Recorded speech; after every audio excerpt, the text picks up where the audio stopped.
Hello friends, welcome to zoology talks. இன்றைக்கி video யாருக்கெல்லாம் ரொம்ப உபயோகமாக இருக்கும் அப்படின்னா, ஆப்வியஸ்லி ஜுவாலஜி 12th ஜுவாலஜி ஸ்டூடெண்ட்ஸுக்கு இந்த டாபிக் வந்து ரொம்ப ஹெல்ப்ஃபுல்லாக இருக்கும். அப்புறம் பிஜிடிஆர்பியில் ஜுவாலஜிக்கு ப்ரிப்பேர் பண்ணிகிட்ருக்கிறவங்க, டிஎன்பிஎஸ்சி எக்ஸாமுக்கு ப்ரிப்பேர் ஆகிறவங்களுக்கு, மெயினாக competitive exam, CSIR net, UGC net, இந்த மாதிரி காம்படிட்டிவ் எக்ஸாம்ஸ்க்கு ப்ரிப்பேர் பண்ணக்கூடிய ஸ்டூடெண்ட்ஸுக்கு இது ரொம்ப யூஸ்ஃபுல்லான டாபிக். அந்த ஜுவாலஜி கவர் ஆகிற அந்த சிலபஸில் கவர் ஆகிற எல்லா காம்படிட்டிவ் எக்ஸாம்ஸ்க்கும் கண்டிப்பாக இந்த பர்டிகுலர் டாப்பிக்லேருந்து ஒரு கொஷின் அது தவறாமல் வந்து கேட்டுருவாங்க. அந்த அளவுக்கு ஒரு இம்பார்ட்டண்ட்டான டாப்பிக்கு என்ன அப்படின்னா, structure and life cycle of Entamoeba histolytica. So Entamoeba ஹிஸ்டாலிட்டிகானா ஃபஸ்ட்டு என்ன, ஓகேங்களா, அதோட ஸ்ட்ரக்சர் என்ன, அதோட டைப்ஸ் என்னென்ன, அது என்னென்ன லைஃப் சைக்கிளில் என்னென்ன ஸ்டேஜஸ் அண்டர்கோ பண்ணுது, ஸோ அதோட நேமுக்கான மீனிங் என்ன, என்ன டிசீஸ் காஸ் பண்ணுது அப்படிங்கிற டீட்டெயில்ஸ் எல்லாமே இந்த வீடியோவில் நம்ம பார்க்கலாம். ஸோ என்டமீபா ஹிஸ்டாலிட்டிகா அப்படிங்கிற நேமே வந்து ரொம்ப வித்தியாசமாக இருக்குது. ஜுவாலஜியில் பொதுவாக பார்த்தோம் அப்படின்னா நிறைய நேம்ஸ் வந்து நிறைய டெர்மினாலஜிஸ் நமக்கு வாயிலே நுழையாது, புரியாமல் இருக்கும். ஸோ அதுக்கெல்லாம் காரணம் என்னன்னா, அதெல்லாமே வந்து க்ரீக் அண்ட் லாட்டின்லேருந்து எடுக்கப்பட்ட அந்த ரூட் வேர்ட்ஸ்ன்னு சொல்லுவோம், அந்த வேர்ட்லேருந்து ஃபார்ம் ஆன வேர்ட்ஸ் தான். அதனால தான் நமக்கு கொஞ்சம் அந்நியமாக இருக்குது, பயப்படுற மாதிரி இருக்குது, புதுசாக இருக்க மாதிரி இருக்குது. ஸோ இங்கே என்டமீபா ஹிஸ்டாலிட்டிகாவும் அதே மாதிரி தான் ஒரு 4 க்ரீக் வேர்ட்ஸ்லேருந்து ஃபார்ம் பண்ணப்பட்ட அந்த வேர்டு. ஸோ என்டோஸ் அப்படின்னா வித்தின் ஆர் இன்சைடு, உள்ளார இருக்குது அப்படின்னு அர்த்தம். அமீபானா நமக்கு தெரியும், அது ஒரு cell protozoan, single unicellular or single cell protozoan. ஹிஸ்டோஸ் நம்ம படிச்சிருப்போம், ஹிஸ்டாலஜி ஸ்டடி ஆஃப் டிஷ்யூஸ் அப்படின்னு படிச்சிருப்போம். ஸோ திசுக்களை பற்றி படிக்கிறது தான் ஹிஸ்டாலஜி. அப்போ ஹிஸ்டோஸ் அப்படின்னா டிஷ்யூ அப்படின்னு அர்த்தம். லைசிஸ்னால் நமக்கு தெரியும், லைட்டிக் சைக்கிள் அப்படின்னு படிச்சிருப்போம். லைசிஸ்னால் to kill, to dissolve or destroy, அதாவது ஒரு இதை அழிக்கிறது, கரைக்கிறது, அது வந்து நம்ம லைசிஸ்ன்னு சொல்லுவோம். ஸோ இந்த ஆர்கானிசமோட பேரே அது என்ன பண்ணுதுன்றதை டிஸ்கிரைப் பண்ணுற மாதிரி வச்சுருக்காங்க. ஸோ என்டமீபா ஹிஸ்டாலிட்டிக்கான என்ன அர்த்தப்படுத்திக்கலாம், அது ஒரு செல்லுக்குள்ளே இருக்கக்கூடிய அமீபா டைப்பு, அது திசுக்களை அழிக்கக்கூடிய ஒரு டைப் ஆஃப் அமீபா, அவ்வளோதான். அதோட பேர்லேயே எல்லா விளக்கமும் வந்துருச்சு. ஸோ இது என்ன விதமான வியாதியை உண்டு பண்ணுது, என்ன டிசீஸ் காஸ் பண்ணுது அப்படின்னா, அமீபிக் டிசென்ட்ரி அப்படிங்கிற ஒரு பர்டிகுலர் டிசீஸை ஹியூமனில் காஸ் பண்ணுது. ஸோ அந்த அமீபிக் டிசென்ட்ரிக்கு வேறு ஏதாவது பேர் இருக்கா, இன்னும் 2 பேர் வச்சு இதை சொல்கிறாங்க. அமீபிக் கோலிட்டிஸ், அப்புறம் அமீபியாசிஸ் அப்படிங்கிற 2 வேர்டை வச்சு சொல்கிறாங்க. ஸோ அமீபிக் டிசென்ட்ரினாலும் அமீபியாசிஸ்னாலும் அமீபிக் கோலிட்டிஸ்னாலும் அது என்டமீபா ஹிஸ்டாலிட்டிகாவால் உண்டு பண்ணக்கூடிய வியாதி தான்.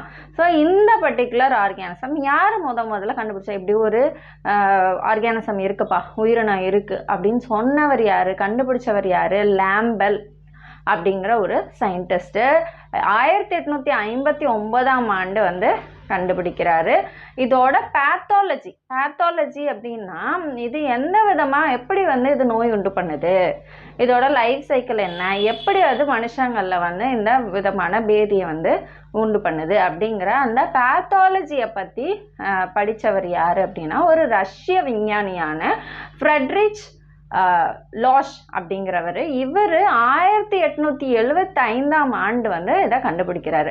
ஸோ இதை எங்கெல்லாம் இருக்குது, இது எல்லா இடத்துலையும் இருக்குங்க. ஸோ காஸ்மோபாலிட்டன் இன் டிஸ்ட்ரிபியூஷன் சொல்கிறாங்க. நீங்கள் த்ரூ அவுட் த வேர்ல்டு எங்கே வேணால் பார்க்கலாம், ஆனால் அதிகமாக ட்ராபிக் அண்ட் சப்ட்ராபிக் ரீஜனில் இருக்குதுன்னு சொல்கிறாங்க. ஸோ இந்தியா போன்ற நாடுகளில் இது காணப்படுது.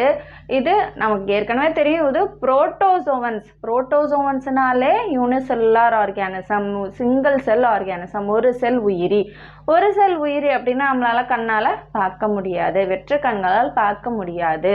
அப்போ நம்ம இது மைக்ரோஸ்கோப்பில் தான் பார்க்க முடியும். அப்போ இது மைக்ரோஸ்கோபிக். அப்புறம் நம்ம பார்த்துட்டோம், இது எண்டோ பேரசைட், அதோட பேர்லேயே பார்த்துட்டோம், இன்சைட் த செல் தான் அது இருக்க போகுது, ஹோஸ்டோட பாடிக்குள்ளே தான் அது இருக்க போகுது. அப்போ எண்டோ பேரசைட், உடம்புக்கு உள்ளே இருக்கக்கூடிய ஒரு விதமான ஒட்டுண்ணி தான் இந்த என்டமீபா ஹிஸ்டாலிட்டிகா. சரி, அடுத்தது இது எந்த இடத்துல இருக்குது, உடம்புல எங்கெல்லாம் இது அதிகமாக வசிக்குது, எந்த இடத்துல வந்து இது அந்த ஒட்டுண்ணியாக இருந்து நம்மக்கிட்ட இருந்து அந்த ஊட்டச்சத்தெல்லாம் உறிஞ்சி எடுத்துக்குது அப்படின்னு பார்த்தோம் அப்படின்னா லார்ஜ் இன்டெஸ்டைன், அதாவது பெருகுடல் பகுதியோட மேற்பகுதிகளில் இது அதிகமாக காணப்படுதா சொல்கிறாங்க.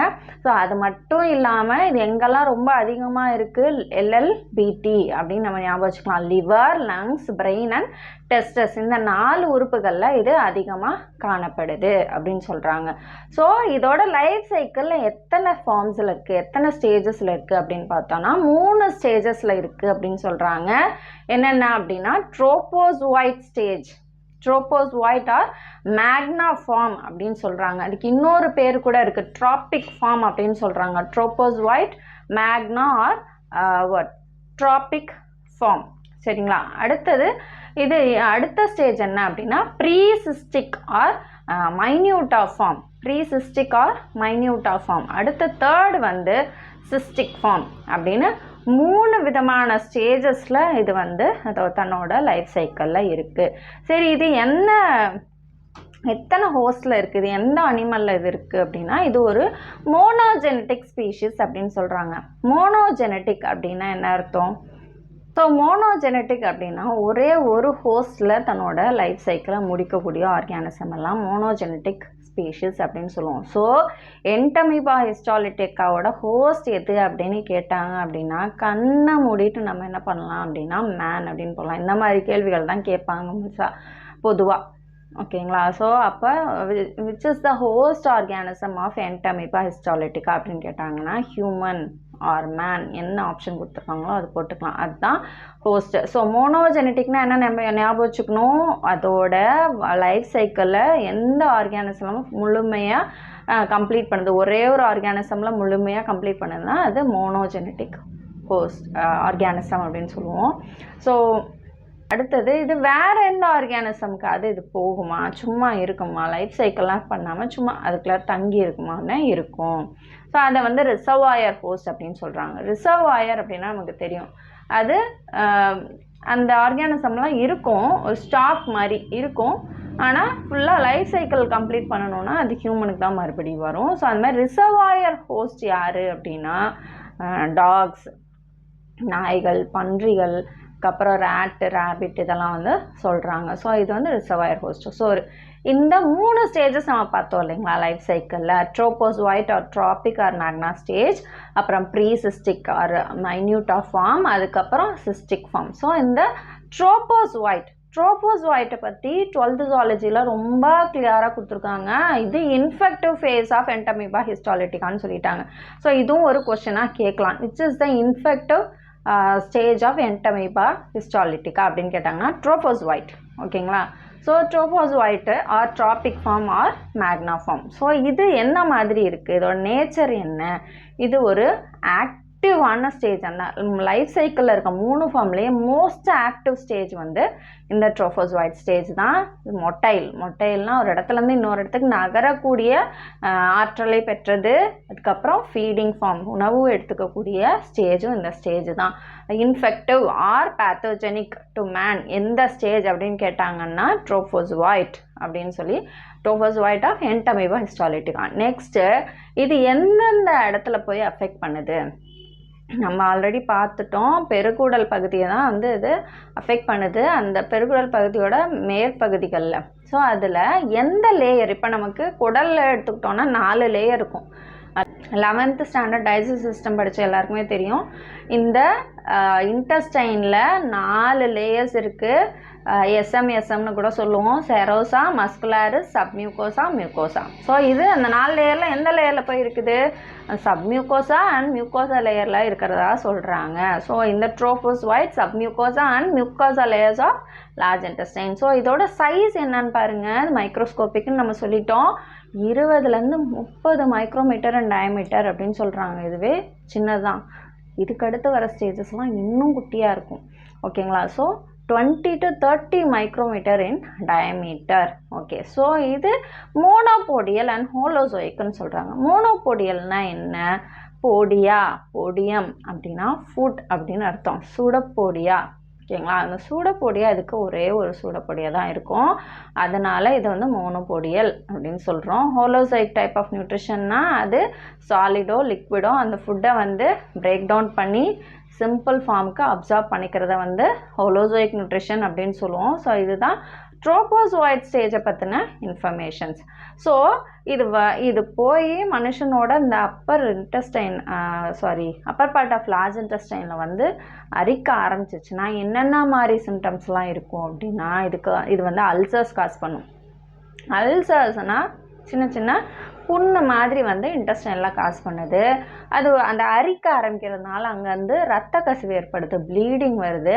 அது அரிக்கும் போது மியூக்கஸ் லேயரையும் சேர்த்து அரிச்சிருது இல்லைங்களா. ஸோ அப்போ அந்த மியூக்கஸ்ஸு பிளட்டு இதெல்லாம் சேர்ந்து அவங்களுக்கு மோஷனில் வரும். Blood and mucus stool with blood and mucus அப்படின்னு சொல்கிறாங்க. இதெல்லாம் symptoms of amoebic dysentery. So இதெல்லாம் இருந்துச்சுன்னா அமீபிக் டிசென்ட்ரியாக இருக்கிறதுக்கான வாய்ப்புகள் இருக்குது அப்படின்னு சொல்கிறாங்க. ஸோ இப்போ இது நமக்கு இன்ஃபெக்ஷன் வந்துச்சுன்னா வயிறு வந்து பயங்கரமாக வலிக்கும், அந்த மாதிரி ப்ளீடிங் இந்த வித் அ ஸ்டூல், இதெல்லாம் நமக்கு இருக்கக்கூடிய அறிகுறிகள். Next precystic or minuta form. ஓகேங்களா. ப்ரீசிஸ்டிக் ஆர் மைன்யூட்டா ஃபார்ம் இது ஒரு சின்ன சைஸில் உருண்டையாக ஸ்பெரிக்கல் ஷேப்பில் இருக்கக்கூடிய ஒரு ஃபார்மு. நான் மொட்டைல் நான் ஃபீடிங்னு சொல்லிட்டாங்க. நான் மொட்டைல்னால் ஒரு இடத்துலேருந்து இன்னொரு இடத்துக்கு நகராது. ஏன்னா சிஸ்ட் ஆக போகுது. ப்ரீனா முன்னாடி, சிஸ்ட் ஸ்டேஜ் போகிறதுக்கு முந்தைய ஸ்டேஜ் தான் இந்த ப்ரீசிஸ்டிக் ஆர் மைன்யூட்டா ஸ்டேஜ். ஈவன் அது சைஸ் சின்னதாக இருக்கிறதுனால கூட மைன்யூட்டான்னு பேர் வச்சுருக்கலாம். ஸோ நான் ஃபீடிங் நான் மொட்டைல், நகராது, சாப்பிடாது. ஓகே. சைஸ் பாருங்கள் 12 to 15 மைக்ரோமீட்டர் அண்ட் டயமீட்டர், ரொம்ப சின்னதாக இருக்குது. அதுக்கப்புறம் இதுவும் லார்ஜ் இன்டெஸ்டைன் ரீஜனில் தான் இருக்குது. நான் பேத்தோஜெனிக். இந்த ஸ்டேஜ் வந்து அவன் உடம்புக்குள்ளே இருக்கும்போது நமக்கு டிசீஸ் காஸ் பண்ணாது. ஏன்னா இது சாப்பிடாது இல்லையா. அது சாப்பிட்டுச்சுன்னா தான் அல்சர் காஸ் பண்ணுவாங்க. அது சாப்பிடாது. நமக்கு அந்த ஸ்டேஜ் பேத்தோஜெனிக் கிடையாது. பேத்தோஜெனிக்னா நோயை ஏற்படுத்தக்கூடியது அப்படின்னு அர்த்தம். இது நோய் ஏற்படுத்தாது இந்த ஸ்டேஜ். சிஸ்டிக் மூணாவது ஃபார்ம் வந்து சிஸ்டிக் ஃபார்ம். இந்த சிஸ்டிக் ஃபார்ம் வந்து என்னென்னா இது அந்த ப்ரீசிஸ்டிக் ஃபார்ம் வந்து அப்படியே ஒரு தன்னை சுற்றி ஒரு சிஸ்ட்டுன்னா ஒரு கூடு மாதிரி தன்னை சுற்றி கட்டிக்கும்னு வச்சுக்கோங்களேன். ஒரு சின்ன லேயரில் ஒரு சிஸ்ட் வால் மாதிரி ஒன்று பில்ட் பண்ணிக்கும். அப்போ முன்னாடி இருந்ததை விட இன்னும் கொஞ்சம் சுருங்கி அதை சுற்றி ஒரு வாலை வந்து க்ரியேட் பண்ணிக்கும். சிஸ்ட் வால்னு சொல்லுவாங்க. ஸோ இதோட டயமீட்டர் அப்படியே கொஞ்சம் சின்னதாகிடுது. 10 to 12 மைக்ரான் டயமீட்டர் வந்துடுது. சரிங்களா. ஸோ இது எப்படி இருக்கும்? இது சிங்கிள் நியூக்ளியஸ் உள்ளதாக தான் இருக்கும். சிஸ்ட்டுக்குள்ளே என்ன பண்ணும் அப்படின்னா பைனரி ஃபிஷன் அண்டர்கோ பண்ணி பைநியூக்ளியேட்டாக மாறும். அதுக்கப்புறம் மைட்டாசிஸ் அண்டர்கோ பண்ணி பைநியூக்ளியேட்டர்னா என்ன, 2 நியூக்ளியஸ் உள்ளது. அதுக்கப்புறம் மறுபடியும் ஒரு டிவிஷன் அண்டர்கோ பண்ணி டெட்ரா நியூக்ளியேட், அதாவது 1 2 ஆகுது, 2 4 ஆகுது. Tetra nucleate or quadri nucleate ஸ்டேஜுக்கு போகுது. ஸோ ஆல்ரெடி நம்ம சொல்லிட்டு அது மூணும் ஜெனட்டிக் அப்படின்னு சொல்லிட்டோம். ரிசர்வாயர் ஹோஸ்ட் பற்றியும் சொல்லிட்டோம். ஸோ அப்போ லைஃப் சைக்கிள் பார்த்தோம் அப்படின்னா ட்ரோஃபோசோயிட் இருக்குது. அது வால் ஆஃப் ஹியூமனோட லார்ஜ் இன்டெஸ்டைனோட வாலில் போய் இருந்து பைனரி ஃபிஷன் அண்டர்கோ பண்ணுது.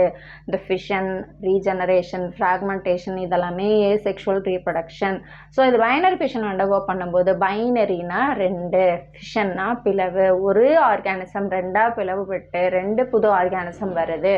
ஸோ இதில் பைனரி ஃபிஷன் மூலமாக ஏசெக்ஷுவல் ரீப்ரொடக்ஷன் மூலமாக இது 2 ஆர்கானிசமாக ப்ரொடியூஸ் பண்ணுது. அது ப்ரீசிஸ்டிக் ஃபார்முக்கு போகுது. இந்த ப்ரீசிஸ்டிக் ஃபார்முக்கு போனோடனே என்ன ஆயிடுது, இது வரைக்கும் அந்த லார்ஜ் இன்டெஸ்டைனோட வாலில் அதோட அந்த சுவர் மாதிரி இருக்குல்ல அதில் இருந்தது. இப்போது அதோட இப்போ இதுதான் லார்ஜ் இன்டெஸ்டைனா இங்கே இருந்தது, இதுக்குள்ளார வர ஆரம்பிக்குது. இந்த லியூமன் ஆஃப் லார்ஜ் இன்டெஸ்டைனுக்குள்ளார மூவ் ஆக ஆரம்பிக்குது. சவத்தில் ஒட்டிக்கிட்டு இருந்தது மூவ் ஆக ஆரம்பிக்குது. ஸோ அங்கே வந்து என்ன பண்ணுது அப்படின்னா தன்னை சுற்றி ஒரு சிஸ்ட்டு செக்ரேட் பண்ணுது. அந்த சிஸ்ட்டு செக்ரேட் பண்ணும்போது தான் அது யூனிநியூக்ளியேட்டாக இருக்கிறது. ஃபஸ்ட்டு மைட்டாட்டிக் டிவிஷன் அண்டர்கோ பண்ணுது. மைட்டாசிஸ், மியாசிஸ் பற்றி நம்ம தனியாக வீடியோஸ் போட்டிருக்கோம், அதை பார்த்துக்கோங்க. ஃபஸ்ட்டு மைட்டாசிஸ் அண்டர்கோ பண்ணுது. அப்போ 2 நியூக்ளியஸ் உள்ள ஆர்கானிசமாக இருக்குது. அப்படியே 2ஆக டிவைட்லாம் ஆகலை. சைட்டோபிளாஸ்மிக் டிவிஷன் நடக்கலை, வெறும் நியூக்ளியர் டிவிஷன் மட்டும் தான் நடக்குது. அப்படின்னா அந்த ஆர்கானிசம் இருக்குது, அதுக்குள்ளே 2 நியூக்ளியஸ் இருக்குது. இதுக்கப்புறம் செகண்ட் மைட்டாட்டிக் டிவிஷன் நடக்குது. அப்போது அந்த 2 நியூக்ளியஸ் மறுபடியும் 4 நியூக்ளியஸாக மாறுது. சிஸ்டுக்குள்ளரையே தான் இருக்குது. ட்ரை நியூக்ளியேட் சிஸ்டாக அது இருக்குது. அது அந்த மனித மலம் வழியாக வெளியேறுது.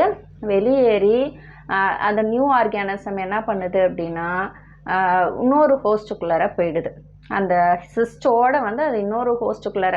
அப்போ நான் பார்த்துக்கோங்க, அந்த ஃபீக்கல் மேட்டர் வந்து கண்டாமினேட்டட் ஃபுட் அண்ட் வாட்டர் மூலமாக இன்னொரு ஆர்கானிசமோட வயிற்றுக்குள்ளார போயிடுது. அங்கே அவங்களோட டைஜஸ்டிவ் ஜூஸஸ் இருக்கு இல்லையா, ஸோ அது மூலமாக அது என்ன ஆகிடுது, அது ஒரு 5-6 மணி நேரத்துக்குள்ளார அந்த சிஸ்ட் வால் பிரேக் அவுட் ஆகி அதை எக்ஸிஸ்மெண்ட்டுன்னு சொல்கிறாங்க. அந்த எக்ஸிஸ்மெண்ட் மூலமாக எக்ஸிஸ்ட் அமீபா வெளியே வருது ஆர் மெட்டாசிஸ்ட் வெளியே வருது. அது ஒரு பைனரி ஃபிஷன் அண்டர்கோ பண்ணி 8 யூனிநியூக்ளியேட் ட்ரோஃபோசோயிட்டை ப்ரொடியூஸ் பண்ணுது. இந்த ட்ரோஃபோசோயிட் கொஞ்சம் பெருசாகி மெட்டா ட்ரோஃபோசோயிட் அப்படி ஆகி அது இன்ஃபெக்டிவ் ஸ்டேஜாக மாறிடுது. ஸோ இதுதான் லைஃப் சைக்கிள் ஆஃப் என்டமீபா ஹிஸ்டாலிட்டிக்கா பொறுத்த வரைக்கும். இந்த புரோட்டோசோவன்ஸில் வந்து எல்லாமே பேத்தோஜெனிக்னு சொல்ல முடியாது. ஆனால் நமக்கு மட்டும் ஹியூமனுக்கு மட்டும் கிட்டத்தட்ட 15 ஜீனஸில் இருக்கக்கூடிய புரோட்டோசோவன் ஆர்கானிசம்ஸ் வந்து நோயை வந்து உண்டு பண்ணுது அப்படின்னு சொல்கிறாங்க. அதில் இருக்கக்கூடிய முக்கியமான ஆர்கானிசம்ஸ் தான் நமக்கு சிலபஸ்லேயும் கொடுத்துருக்காங்க. Trypanosoma, Leishmania.